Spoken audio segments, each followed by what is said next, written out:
My name's Derek Jones. I'm the Managing Director of Kuoni Travel in the UK. When I left school, I actually joined the civil service for 5 years. I actually quite enjoyed it, and lots of money compared to my friends and people who I'd been to school with in Liverpool. But I have to say, after 5 years, I was pretty much convinced that life as a civil servant wasn't for me. So I thought I'd take a 6-month sabbatical. Actually, if I check back, you'll probably find I still work for the civil service and they're just waiting for me to return from a break. The paperwork's probably not been signed off yet. Anyway, I went to work in Ibiza. I went to be a rep for Thomson. Absolutely loved it, and then decided to be a ski rep that winter, and then went back to Ibiza the following summer, and then went back skiing again the following winter. Before I knew it, 3 years had gone by, and I was sort of hooked on the travel drug and couldn't imagine doing anything else. So came back to the UK. Actually didn't have a job, got a flat in London, and decided to go looking for a job. I walked up Finchley High Street, and at the time there was a Thomson Worldwide office on Finchley High Street. So I knocked on the door, introduced myself, told them I'd just come back from Ibiza and were there any jobs. And that afternoon they put me on res and I started selling worldwide holidays on the telephones. And then from there I stayed with Thomson for 20 years and ended up on the board of Thomson, ended up running Lumpoly as Managing Director of Lumpoly, rebadged that to Thomson and loved it. Had a great career with TUI, Thomson as was. I couldn't have asked for any more, but after 20 years and 4 children, I thought it was maybe time for a bit of a career break. So I finished just after Thomson merged with First Choice, delivered the merger on the high street, and then took a break and went to Australia with the kids, which was fantastic. Travelled around Australia for a bit, complete time out. Didn't really have any plans to what to do next, but then came home, and a couple of weeks after I came home, Kuoni called me and said they'd had a crazy idea that it might be a good idea to open some shops, and I seem to know a little bit about travel shops, so would I like to come over and have a chat with them and see whether I could help out. So I did, and then ended up joining Kuoni to open a retail network. And then from there, carried on, stayed. I've been there 4 years now, became Managing Director 18 months ago.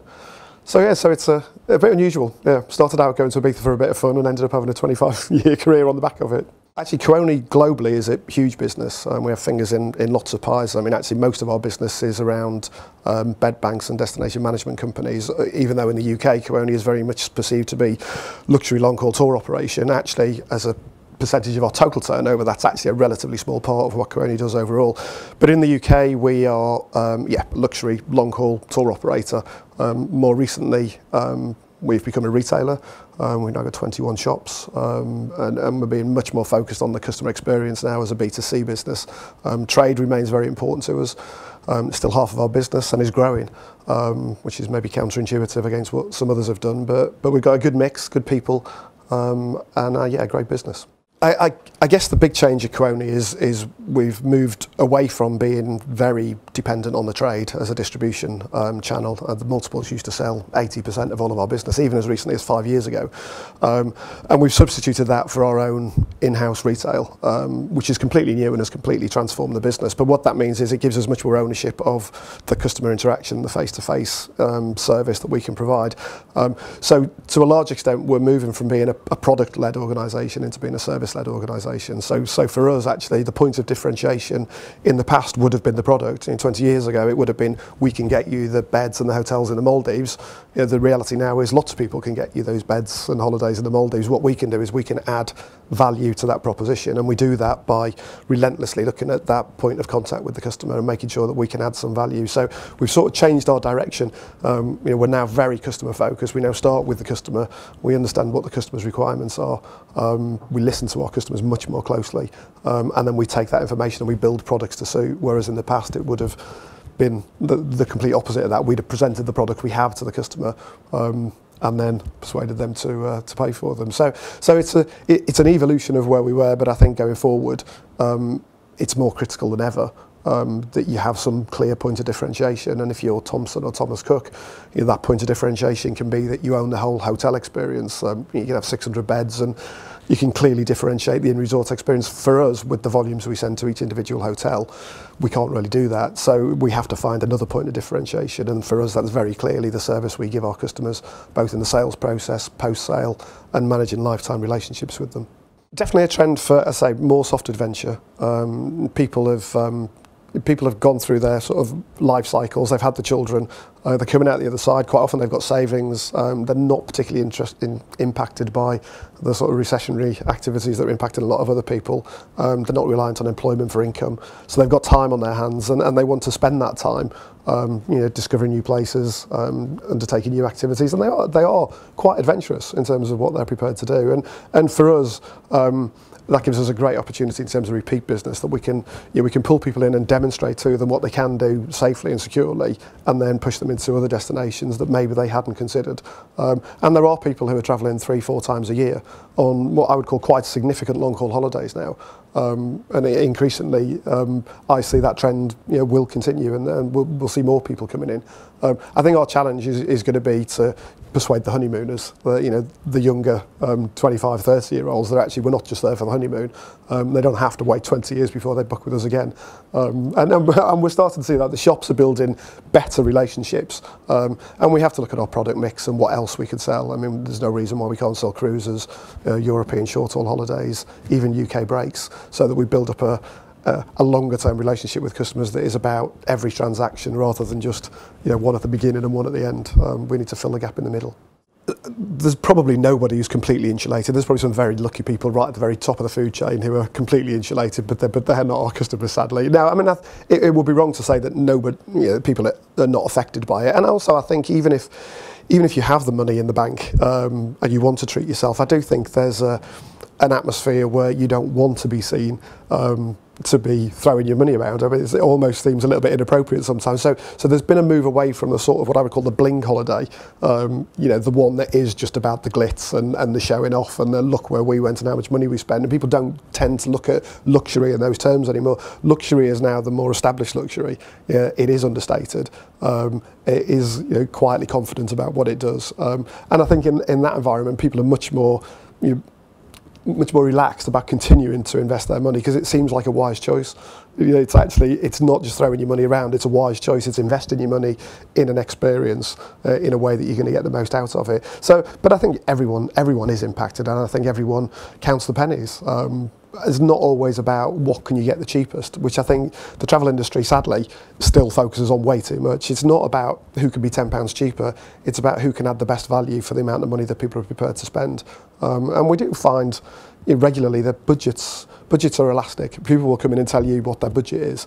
But then once you start to put proposals in front of them and start to talk about the benefits and what else they need to do and why it's good value for them to do it, people do tend to relax a little and move forward. And I've tried to ban the word discount from Kuoni. I think we're doing quite well, actually. We used to discount along with everybody else, but I think once you're confident about your product and your service, and once you're sure that you are adding genuine value, I think customers sense it. I think they feel from you that there's something here worth investing in. So very much we are sensitive to it, but we like to think what's important is that they spend their money wisely, not that they don't spend it.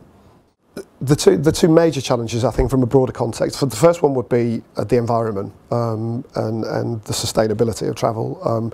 I think it's a double-edged sword. I don't think any of us would hold up our hands and try and defend that we're environmentally friendly in the broader sense, and we fly on aeroplanes that use fuel, and there's no way of getting around that. That is the truth. That we can work really hard to improve efficiency of airlines, and we can work very hard at managing the impact on the ground. But ultimately, I think we have to accept that our activity will never be neutral in terms of its impact on the environment.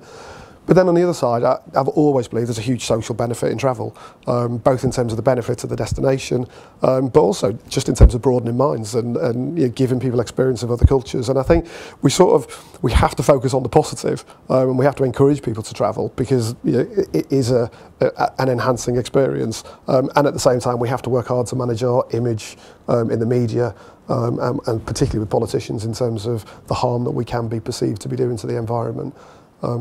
Which then leads on to the second point, which is taxation. And I think we're already, as an industry, enormously taxed, both in terms of the fuel in the plane is taxed in the first place. Then you've got APD on the ticket price. You've got tourism taxes at the destination end. And if you actually break down how much of a holiday cost is now actually revenue generating for governments, it's a massive part of what we do. And we've not, as a lobby, we've not been good putting together our story and defending our position. Maybe beginning to show signs with APD that we can actually, if we get our act together, we can start to influence people. People in power to make the right decisions or to make better decisions for the industry. But we've been seen as a soft touch for far too long. And the fact that customers are still so very unaware of how much of their holiday spend is going in taxes actually is a big part of the issue. The sort of petrol thing, petrol at the pump, people sort of know that 80% of it is just tax. But when you talk about your holiday cost, they don't have that same perception. They still see that it's tour operators pumping up prices, whereas in reality, tour operators are very lean and operate on very low margins, and a big bulk of the price increases over the last 4 or 5 years have simply been the passing on of taxes. I've loved my career all the way through, and there have been lots of things that I've been very proud of along the way. I mean, I am particularly proud of what we've done with the Kuoni retail estate. I mean, 3.5 years ago, we had 2 shops. We've now got 21 standalone shops. We've got 5 partnership stores with independent travel agents that are wholly branded Kuoni and the agent, which was a concept that didn't exist 5 years ago. And then on the back of that, we've also sat down with John Lewis and negotiated a partnership with them where we're putting the Kuoni brand initially into 4 John Lewis stores, but hopefully beyond that into a large number of John Lewis stores. And I think that will be a significant change to our business. John Lewis are really excited about it. It was the partnership that we always wanted, and it took a lot of effort and a lot of time and a lot of investment on our part to make that happen. But we're just about to open the first one, and I think from a standing start to a position where the brand is now on every major high street, every major shopping location, plus we're going into John Lewis, I just think has been amazing. And the look and feel of the shops has moved travel retailing into a different space. Thomas Cook have had travel lounges, and other, good independents have always strived to try and create that environment. But I think genuinely investing in an environment that reflects the value of the holiday that you buy in has never really been done properly before. And there's always been a fear of investment, that the margins are too low and you can't spend that money on a shop fit because you'll never do enough turnover to pay for it. And actually, I think what we've demonstrated is you can. If you create a 5-star experience and you provide Prosecco and champagne for customers and allow them 2 hours, 3 hours consultation, then they do value it and they will come back and they'll tell their friends about it. So that it's because it didn't exist and we built it from scratch. I'm really proud of that, and the team that have delivered it. I think they've done an absolutely fabulous job. I would say if you're lucky enough to start in the travel industry, then never forget why you joined it, because almost everyone I meet joined travel because they love travel. They actually are inspired by travel, they want to travel, and that's what they want to do. And I think you do sometimes forget what it is that we do. And I remind people that when they have the down days and they're not engaged, you could be selling mobile phones or toiletries. You're actually selling experiences that people will value and cherish for the rest of their lives. You're selling memories to people. And it sounds a bit cheesy, and even when I say it, it sounds a bit cheesy, but it is true. It's the alternative is significantly worse. And for me, I can think of nothing better. From the day I started in travel, I knew it was what I wanted to do, and that's driven by my own passion for travel. And if you get paid for your hobby, then bingo, I think you're on the right track. And so many people in the industry have that same philosophy. I mean, the challenge, as always, is it's not the highest paid industry in the world, particularly when you're making your way through. There's a lot of relatively low paid jobs that aren't massively rewarding, and historically it's been the perks of the job that have kept people involved. And I think there are times when you just have to stay optimistic and knuckle down and get on, because if you do that, then the opportunities will come. I think John was saying last night, John McEwen, there aren't many industries now where you can still genuinely come in at the bottom and work your way all the way through. I mean, John said he started at 17 behind the counter in Thomas Cook. I started as a rep and ended up on the board of TUI and then MD at Kuoni. And even within those organisations, I mean, I know people in Thomson who came in as an apprentice at 16 and are now on the main board at Thomson. And there aren't many industries where you can do that. So if you've got the passion and you've got the ability and you've got the desire and you remain optimistic, then the opportunities are there. I'd recommend it to anybody. For an industry that's so full of females, on the counter in tour operations, it's probably, if you add it all up across the whole board, it's probably about 90% female, 10% male, until you get to senior management and board level, and then all of a sudden it flips over and it's 90% male and 10% female. And I've never understood it, because everywhere I've worked, there've been talented women who are at least as good, if not better on occasions, as their male counterparts. But for an industry that has such an opportunity to promote women to the highest possible level, we seem to fail, and I don't really know why. And it doesn't get enough attention. We need Harriet's now joining Thomas Cup, which is great.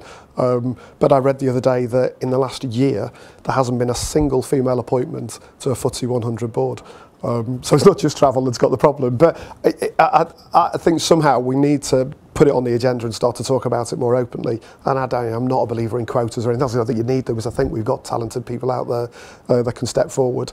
And sometimes I think as an industry we lack a bit of balance. It can get a bit too macho on occasions. I just think it needs a proper balance that reflects work life and is representative of the people who work in the industry. Okay, Kuoni probably won't thank me for this, but my favourite destinations are anywhere in the mountains, preferably with snow. I love skiing. I love being up in the mountains. So I suppose if I had to choose one holiday, it would nearly always be a ski holiday.